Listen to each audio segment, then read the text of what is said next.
Hello guys. তো এই দেখো দুপুর হয়ে গেছে, তো দুপুরে তো রান্না করতে হবে, তো চলে এসেছি দুপুরে রান্না করতে। আর কি কি রান্না করব এই দেখো কেটে কুটে নিয়েছি, সব রেডি করে নিয়েছি। আর এদিকে দেখো ভাত ডাল বসিয়ে দিয়েছি, ডালটা ফুটেও গেছে। তো আর এটা হচ্ছে ডালের জল।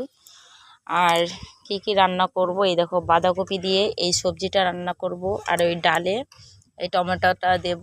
আর এটা হচ্ছে খেসারি শাক ভাজা করব। আর এখানে তোমার আলু, পেঁয়াজ লঙ্কা আদা সমস্ত কিছু মশলা টশলা দিয়ে একটা বড়া করব আলু দিয়ে।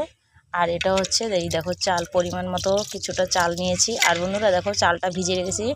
তো চাল ভিজিয়ে রাখলে ভাতটা তাড়াতাড়ি ফুটে যায়। আর এটা কিন্তু বন্ধুরা আমাদের জমির ধানের চাল। এই দেখো আমরা নিজেরা সেদ্ধ করে তারপরে এই চালটা বের করেছি। তো বন্ধুরা তোমাদের ভিডিওটি কেমন লাগলো তো অবশ্যই বলবে। আর আমি চেষ্টা করব তোমাদেরকে রোজ আমার ব্লগ ভিডিও দেওয়ার জন্য। তো চলো এই দেখো আমি রান্না করছি মাটির উনুনে। আর মাটির উনুনে রান্না কিন্তু ভীষণই ভালো হয়, খুব স্বাদও লাগে। আর আমার রান্না করতেও ভালো লাগে। তো চলো আজকের ভিডিওটি এখানেই শেষ করলাম। ভালো লাগলে লাইক কমেন্ট শেয়ার করো। টাটা।